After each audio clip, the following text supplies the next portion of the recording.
All right. All right. I love advertising. Sorry, let me rephrase that. I love not advertising at all.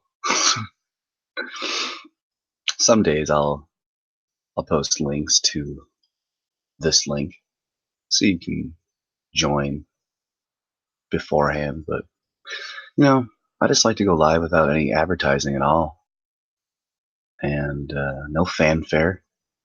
And it's your own fault if you don't get to see my epic content.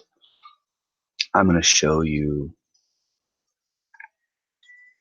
Douglas Rushkoff's videos, 2 of his videos, very short, and then I'll end it with a Truman Show, of a perspective of the Truman Show that you've never heard before. I was going to do the Truman Show in the beginning, but there's only one person here, so you don't deserve it. Like, share, and subscribe.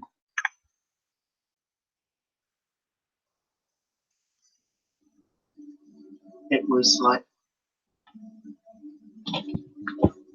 like a calling card from the future. Yeah, the Jetsons on DMT, as Mark very snarkily labeled it. It really became the voice of this 21st century post-television designer reality society. Yeah, Operation Mindfuck was too successful. Yeah, Operation Mindfuck was too successful. Yeah, Operation Mindfuck was too successful. So as I see it, America is living in a kind of a psychedelic substrate. So as I see it, America is living in a kind of a psychedelic substrate made of digital technology, but we're having a bad trip. Yeah, Operation Mindfuck was too successful. Yeah, Operation Mindfuck was too successful. Yeah, Operation Mindfuck was too successful. And that's because we don't realize, we can't remember, we can't recall or retrieve the basic truths that we're living in a media environment that gives us a creative capacity over reality. I genuinely believe we figured that out in the 60s and 70s. We are creating reality in real time. See what's going on out there? We are creating it. We are actively creating it. We're making this thing, which is why it looks the way it does. We're making this thing, which is why it looks the way it does. We're making this thing, which is why it looks the way it does. So we need to get a little bit of psychic discipline. There's so little hope, right? That's part of the appeal. So you know all that stuff, but that doesn't say who I really am. So you know all that stuff, but that doesn't say who I really am. Yo, sorry, I know all that stuff, but doesn't mean who I really am. Yeah, sorry, I know all this. It's not who I really am. Sorry, I know this stuff. Bring a little bit of hope back into what we're doing. It does seem stronger. It does seem stronger. But the original strain of cyberpunk ethos, those who see in technology and media a way to express rather than repress human creativity, we're still here. Economic and social collapse just make us all the more real and present as we all have to look for alternative ways and paths to express ourselves. You can use YouTube and become something way better than some, Justin Bieber awful celebrity. You can use it to actually create work that makes us interrogate ourselves. Heather Dewey Hagmore, who's using DNA to create models of what people look like.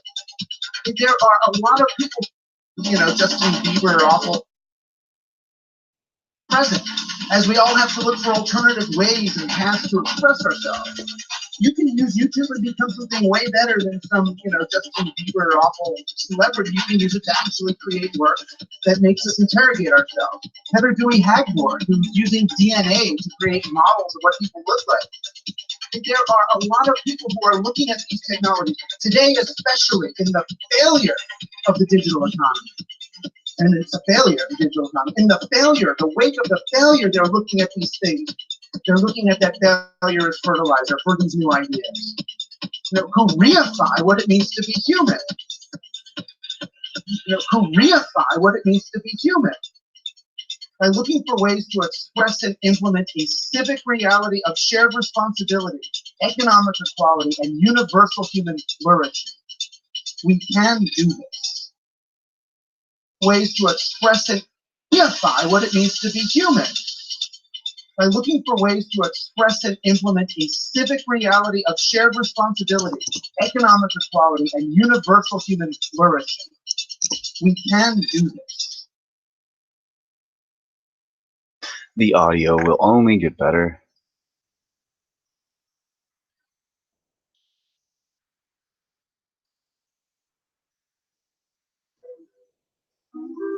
The news and books are just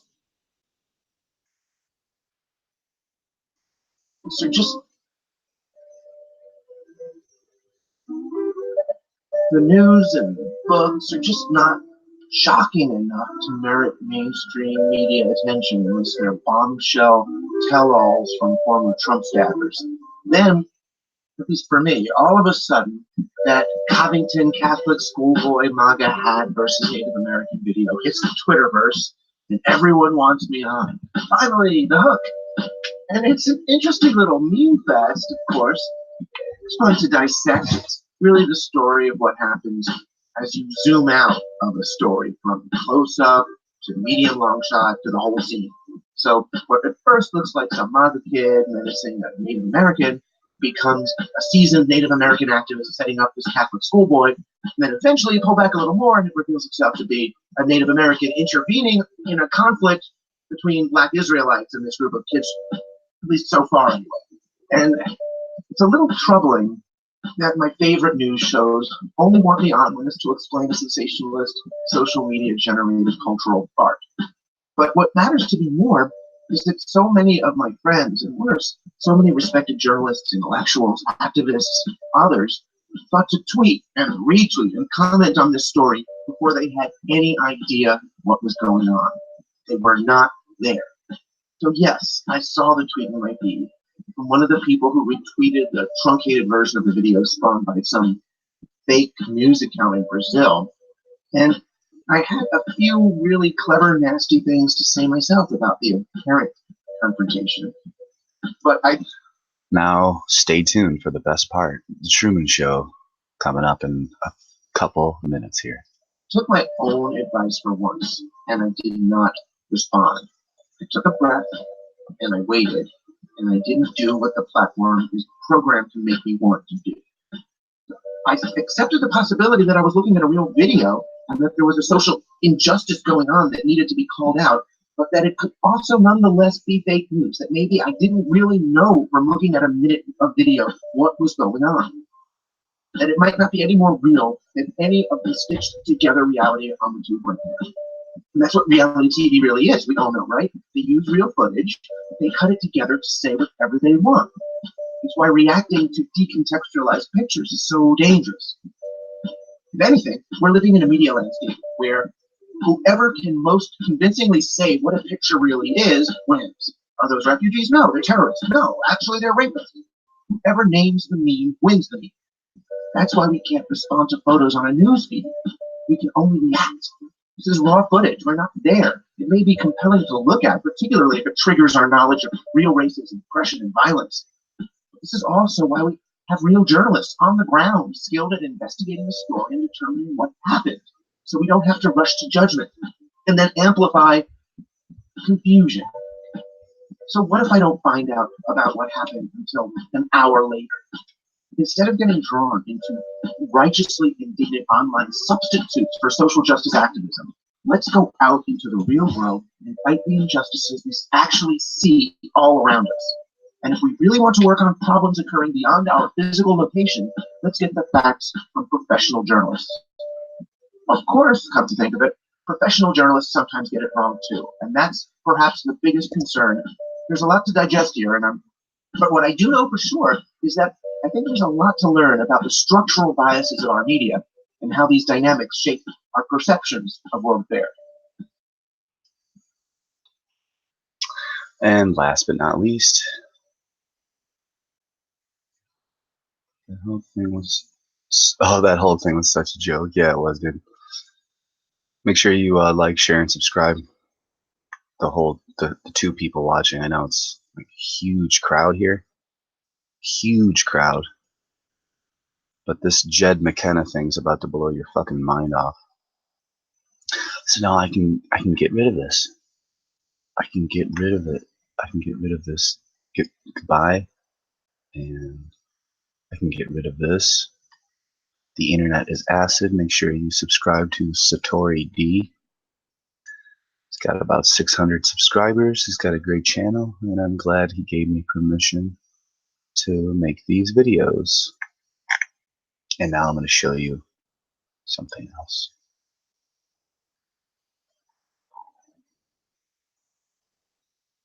The movie is a basic parable of the journey of awakening from delusion. At the end of his journey, Truman Burbank escapes through the final door into freedom from the artificial environment. So how's the audio? Let me know if the audio is good. I'll replay it real quick. Yeah, how's the audio, Eric? 2 people watching, Eric. 1 person watching. How's the audio? I'll check real quick, actually. I don't need your help, Dan. I'll do it myself. Burbank escapes through the final door into freedom. Yeah, audio is perfectly fine. And to anyone complaining, go fuck yourself.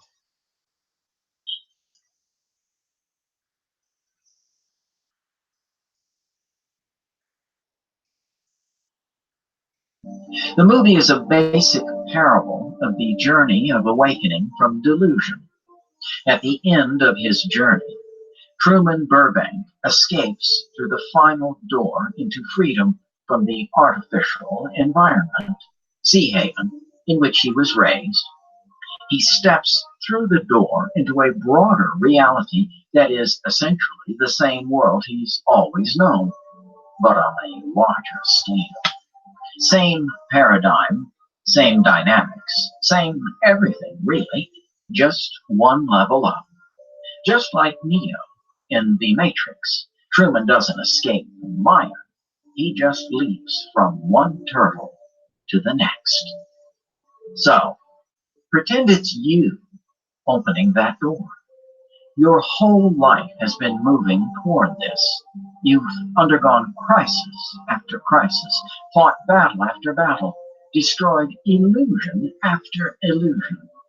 You've been living in a state of unrelenting emotional upheaval as your world collapses around you. You've made a great journey, and now you're about to discover the truth of your being. You're about to leave the only reality you've ever known and step into a new, bigger reality you've never seen and only recently began to suspect. In the movie metaphor, Truman is just stepping out of a microcosm into the regular cosm we all know.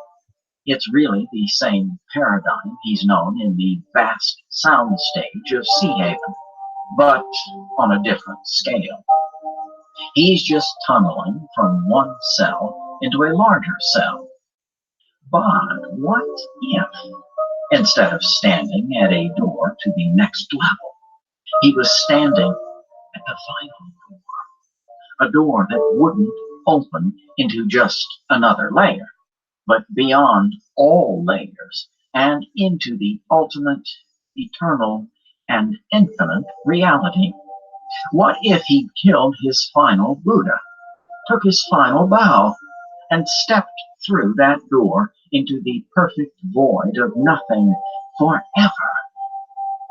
There's no time or space on the other side of that final door. No energy or matter, no motion, no relativeness, no otherness. The mountain is not a mountain. There are no people or places out there. no character to play or audience to play to. It's all truth and no Truman. There's nothing to perceive, so there's no perception. And without perceived and perception, how can there be a perceiver? Standing at that final door isn't like anything. It's the end of the line. The final question is destroyed. The final veil is drawn back. The final gate is opened. Everything is understood. Perfect knowledge is attained because all false knowledge has been destroyed.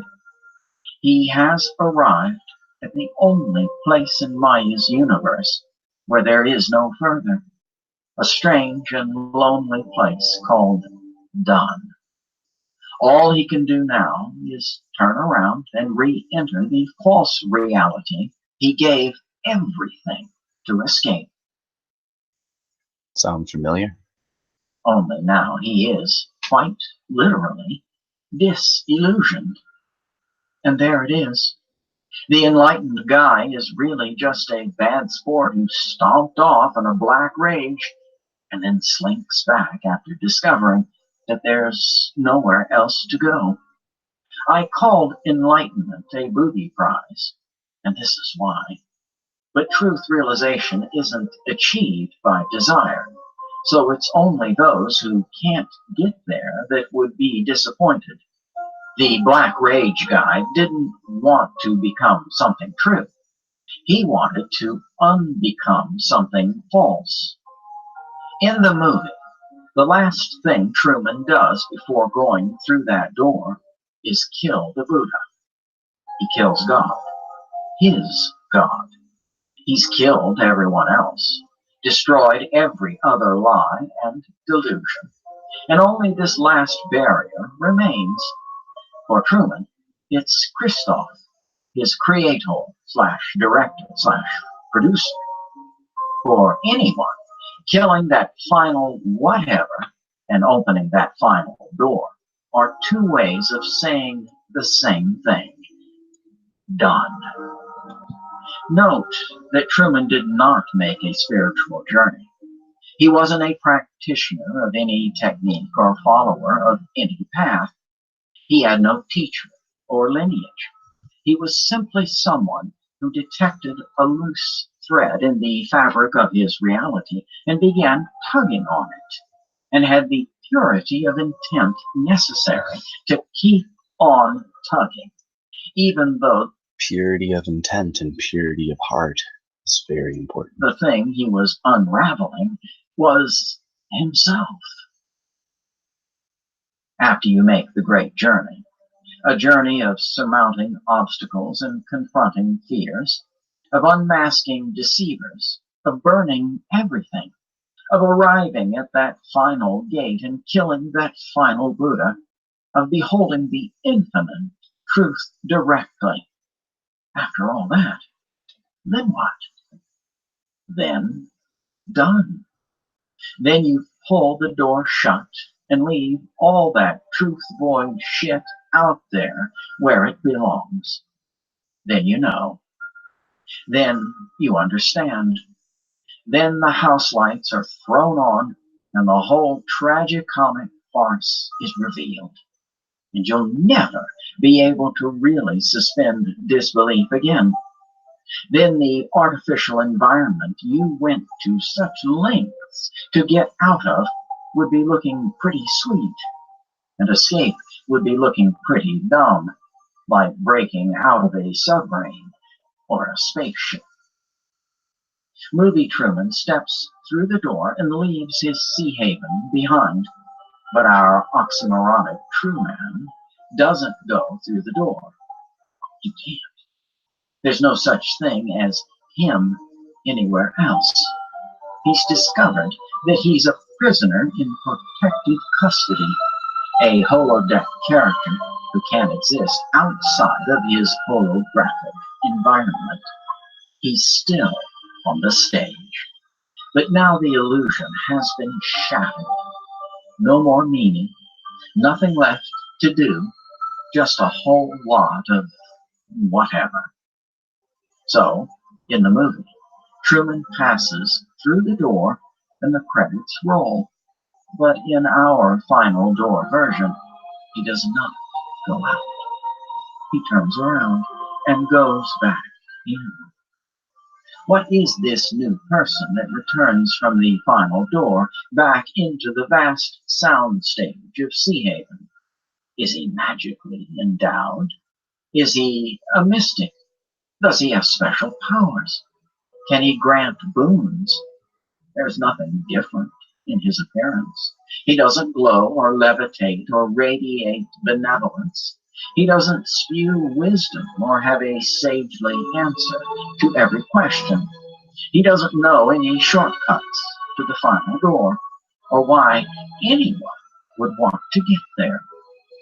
He is, as Layman Tang said, neither holy nor wise, just an ordinary fellow who has completed his work. What a true Truman returns to find is a Sea Haven full of actors. What he once saw as people like himself are now something else, something bewildering and unrelatable. One thing he knows is that they don't know what he knows. They haven't undergone those personal unravelings and stood at that final door. They haven't made the ultimate journey from which return itself is an illusion. They don't know where they are. So what, at most, are they? Children? Straw dogs? Zombies? None of them, to our true man's clear new eyes, better or worse than another. Not bad, not good, just asleep at most, and non-sentient apparitions at least. They are set design, props, extra. He is no longer one of them or related to them. It never will again. Movie Truman walks out of Sea Haven into a new life of love and freedom. But our true man is now consigned to walk alone in a world that he knows is not real, cloaked in a body and persona to which he feels no connection, surrounded by actors playing a pointless drama. He has traded everything for nothing.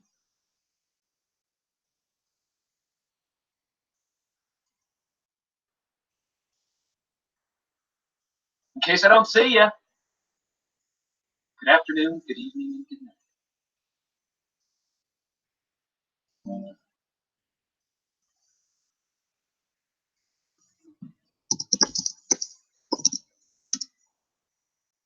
Well, I hope you enjoyed that, because I certainly did enjoy showing you.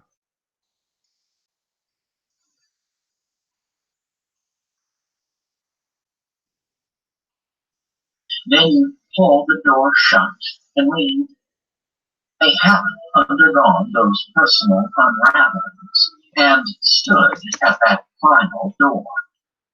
They haven't made the ultimate journey from which return itself is an illusion. They don't know where they are. So what, at most, are they? Children? Straw dogs? Zombies? Final door. They haven't under bewildering and unrelatable. One thing he knows is that they don't know what he knows. They haven't undergone those personal unravelings and stood at that final door. They haven't made the ultimate journey from which return itself is an illusion. They don't know where they are. So what, at most, are they? Children? Straw dogs? Zombies? None of them, to our true man's clear new eyes, better or worse than another. Not bad, not good, just asleep at most, and non-sentient apparitions at least. They are set design, props, extra. He is no longer one of them or related to them, and never will be again. Movie Truman walks out of Sea Haven into a new life of love and freedom, but our true man is now consigned to walk alone in a world that he knows is not real, cloaked in a body and persona to which he feels no connection, surrounded by actors playing a pointless drama. He has traded everything for nothing. In case I don't see you, good afternoon, good evening, and good night. In case I don't see you, good afternoon, good evening, and good night.